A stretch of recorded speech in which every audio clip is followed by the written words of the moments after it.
This is Off the Press, a special edition for a day after the elections, the presidential announcement of the presidential election results, which incumbent President Muhammadu Buhari has been declared winner. I'm sure that will be on the headlines this morning, but let's not preempt. Let's just take a look at them. We have a couple of papers here. We have New Telegraph, we have the Daily Sun, Daily Independent, and some sports papers. My name is Felicity Ezewuike. I'm not doing this alone as usual. I have Gbolahun Olojede, public affairs analyst. Thank you very much for joining us. Good morning. Morning after.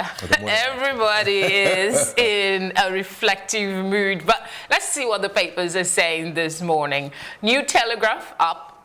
Buhari floors Atiku, secures 15.1 million vote, wins in 19 states. It has 3 more riders. PDP candidate wins in 17 states. FCT garners 11 million votes.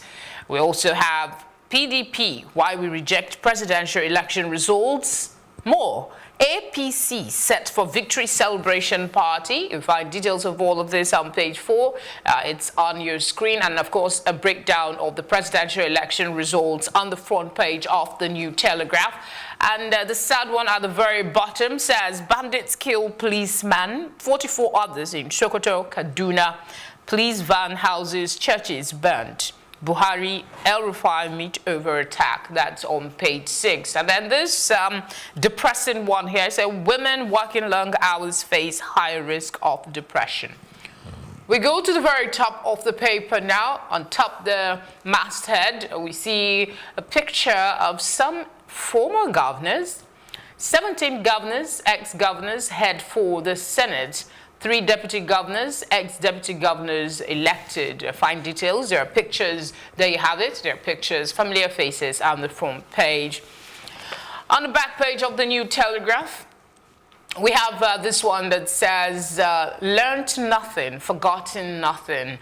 It's a piece by Gbolahun on the piece they call Treasures, on the platform rather they call Treasures. I was reading a bit of it when we came on, and there's something here. It said, we've learned nothing from our previous experiences, the good, the bad, and the ugly, and in so doing, we seem to have forgotten nothing. I think it's an interesting read. You should go take a look at it. Let's bring Gbolahun in now. I'm just going to leave the paper for you to analyze which of them well, it's been a very interesting time. Indeed, indeed. We've been on this since Saturday, 23rd. I mean, in fact, we've been there since 16th when the election was initially postponed. And then 23rd it held. And we had this long wait for the results to be out, which was a major concern for a lot of people, including myself. Lessons here and there. The usual, the PDP has said they will reject the result, but that is not also particularly strange. The party that loses always reject the result. 99, 2003, 2007, 11, 15. That's the pattern, really. But the important thing to say, as far as that is concerned, is that people should just do things the right way. There are processes that are laid down for a aggrieved party to follow in cases like this. Let's follow it so that we don't unnecessarily heat up the polity. Then we can go back and look at the content or the event that has happened with the election in itself. It is amazing that one would have thought that the people in the southern part were really interested in a change. That my thought, well, it still reflects in the vote anyway. You can see the entire southeast, south, and even southwest. You have Ondo and Oyo going to PDP, which shows that there was an intent to change the government from the incumbent. But when it comes to show the vote, the number of votes, it is very shameful. In Lagos, only about 21% went out to go and vote, Meanwhile, Lagos has the highest number of registered voters, highest number of cards collected. But when it came to voting, they sat in their sitting room, crossed their legs, and were taking some drinks or tea. I don't know. But that speaks to the growing concern about voter apathy, and it seems to have clearly displayed itself here. That yes. means there is something we're still not getting. Something has not changed. And most people, some analysts have had them say that it's probably because the results seem to have been expected. So if they say, oh, didn't I say, the incumbent is still going to win, power of incumbency, I mean... That the incumbent is still going to win is not the way to change the numbers. Incidentally, as much as the South seems more educated, when it comes to political sophistication, they are not there. They don't understand the game of numbers. Even where bombs went off in the North, immediately camp were restored and security men came to the place, the PUs were set up and people went and started voting. Here in Lagos, look at Abia. With 1.7 million voters, prospective voters, only 300 plus came out, 300,000 plus. That was 20% of the accredited people, I mean, of the people that pick up their PVC that voted. What kind of turnout is that? But when you go up north and you see the numbers, you'll be amazed. And I think it has to do with the understanding of political power in the North, vis-a-vis the South. We are more into speaking big English and going on social media to say all sort of things. When it comes to doing the thing, we don't get it done. We don't get the job done. Unfortunately. What about the situation in Kaduna? We thought, Cam would have returned and all of that, but we still hear people dying. Yeah, it says bandits. I had foresaw this a long time ago with the way Zamfara was going. It escalated, it became very pervasive all through Zamfara. And then you started seeing the effect in the neighboring states. Because when you now start to fight these people in Zamfara, the next thing is that they will start moving into neighboring states and you continue to see pockets of violence all over the whole place.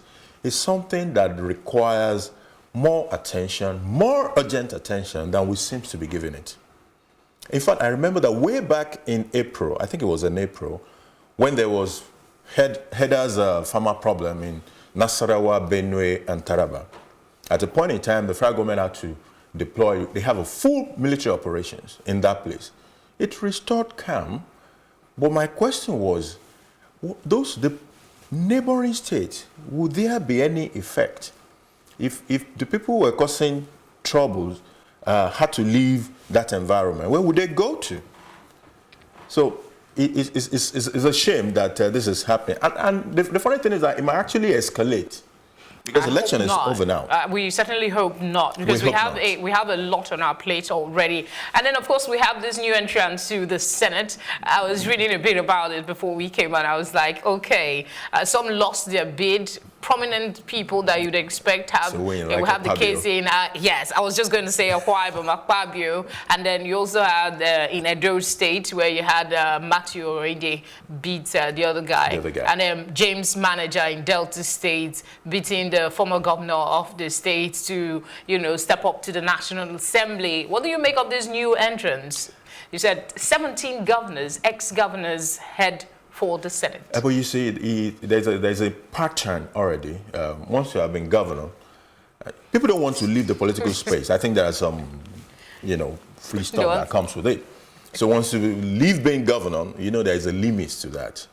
The next thing is you go to the National Assembly, preference, especially the Senate. That's why you have retired some papers are describing it as the exclusive boys club. It's beginning to look more like it. But you see, in the last assembly, I saw I noticed some people who have been there. You cannot say that they said a sentence in an entire 4 years. When did you hear Mark speak? Mark was in that assembly now. In that last National Assembly. So if people are going to the National Assembly to make laws to contribute to the growth of this country, it's all well and good. Every Nigerian has a right to do that once you made the qualification. But if it's going to be a retirement place for people and they just go there and sit down and collect the fat salaries, that's where I have a problem.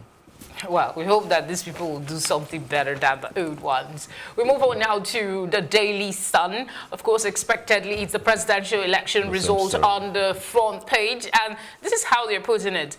Buhari is it, with an exclamation mark. It has a couple of riders. There you have it. Buhari is it. So one of my colleagues downstairs was saying, shouldn't it have been Buhari it is? There's a Buhari is it. Okay, that's how the Daily Sun is captioning it. It has a couple of riders on it.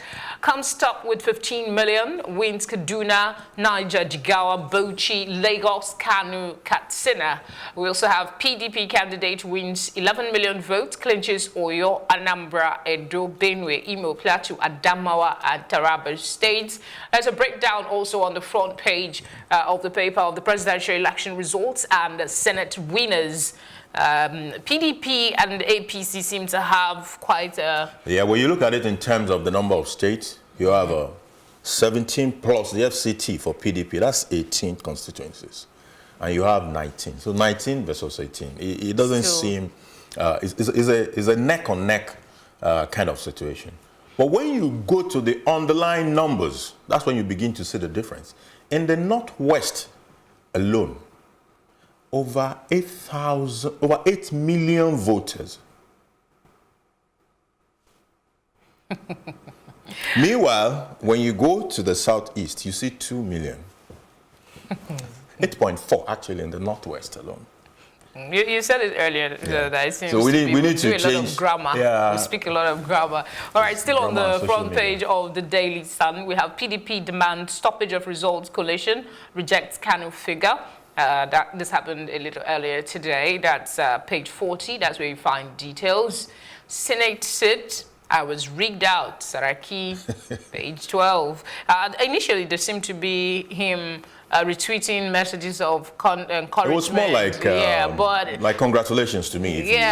But he has come out to say he didn't congratulate anybody, and that the interpretation that was given to that was incorrect.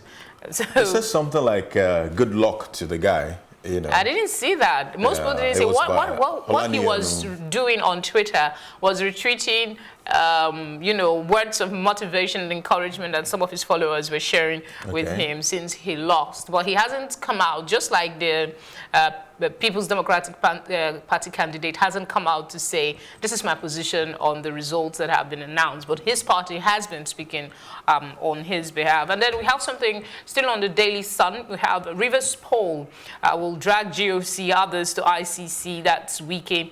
Army parades electoral offenders in Port Harcourt. You find details of that story on page 6 and 9. Okay, Lagos election crisis, AIG CP Ezewuike Oba in peace talks. You find details of that on page 43. I tried to take a peep before we came on here, and it has, there was a reference to the Okota violence during the election. You might want to read that piece up. There you have it at the right-hand side of the masthead.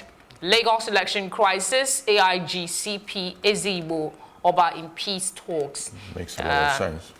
Yeah, that's before we go to the back page, let's hear your thoughts on these. Aside from this, the peace talk. The peace talk makes a lot of sense because people look at it, a lot of people look at it from an ethnic perspective, but I think it's more of a partisan politics perspective. That's the Okota incident.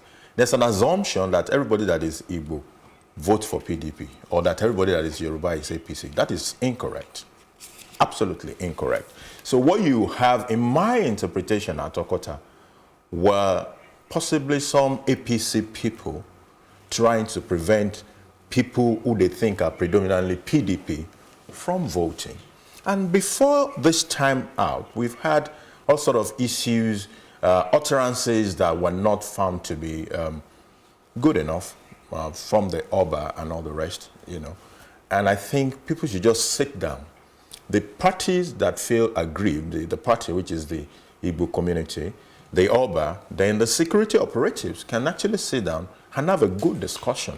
We certainly hope that's what's going to happen. Because the coming election is even more local than what we had before, than the presidential. So there's need to ensure that things will go peacefully in Lagos and other parts of Nigeria. So that's all we are hoping for. Daily Sun back page. It seems the Igbo issue is still here. The Igbo and presidency. Uzodimma Emzo Nzeribe speaking on the public forum. The Igbo and presidency. There you have it on the screen. And Mike Ozekome is also speaking Buhari's skewed view of the Igbo race. That's another one on page 47. Okay, that's page 47. All right, we'll go to the Daily Independent newspaper now. Still on presidential elections, Buhari coast to victory. It has a couple of riders. Nigeria's electoral process at extremely infant stage at Bakoba. Rigging responsible for PDP's low votes in the north. That's Afenifere, a comment credited to them. We also have a picture of El-Rufai, the governor of Kaduna State, and President Buhari at the presidential villa. There you have it on your screen. And right beneath it, you have PDP ask INEC to cancel Borno, Zamfara, Yobe elections. Wants restoration of the cancelled votes in Nasarawa, Kogi, FCT, Plateau. Demands release of Buba Galadima, others. That's the Daily Independent this morning. There's also a recap of the presidential election as declared by INEC. If you would want to go take a look at that a little later, you can visit your vendor for this. And then at the very top mast of the paper, we have, I was gang raped by 8 boys, Unilag student tells court. That's a sad one on page 10. 16 killed in fresh Sokoto banditry, several in renewed Kaduna attack. Polls, Rivers petition ICC, US, UK, EU over alleged killings by soldiers. Army parades, Wike's aides, alleges financial inducement. That's some of the headlines you find on the front page of the Daily Independent. We'll flip to the back page quickly, where we have Professor Mike speaking. He's saying 2003, the year Atiku lost his presidency. You might want to go read it. There's a very serious-looking picture of the man in question on the back page. There you have it. Okay, Gbolahun, your thoughts? I would like to speak on the Rivers petition. I think there is something, there should be a call for Rivers State to look within and put a final stop to electoral violence in that state. From 2003 up till now, for every election in Rivers, serious violence comes with it.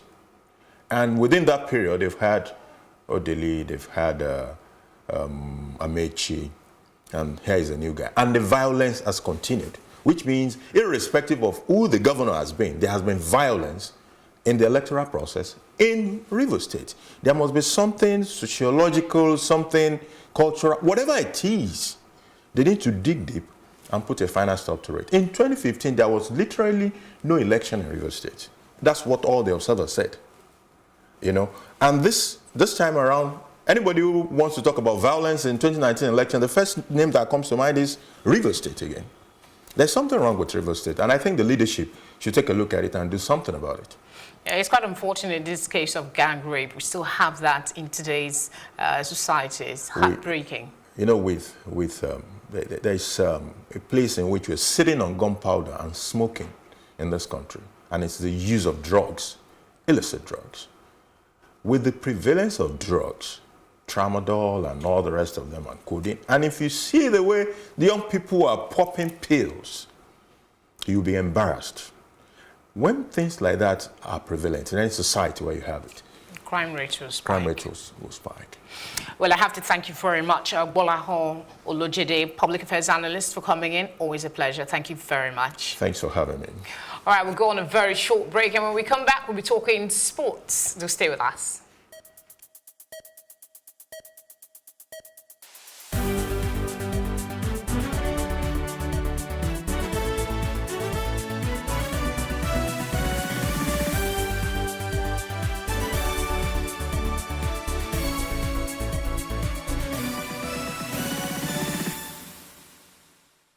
Still off the press on Plus TV Africa. We're going sportish now. We're going to the sports world. Complete Sports is here, and we also have Sporting Sun. We'll start with Complete Sports. By the way, Felicity Ezewuike is here with us. Thank you for joining. Good morning. It's a pleasure. Pleasure to have you. We have Sarri faces sack if Chelsea loses against Tottenham. And then we have some results and today's fixtures. We have something on Arsenal versus Bournemouth. That's Bournemouth live at 8:45 p.m.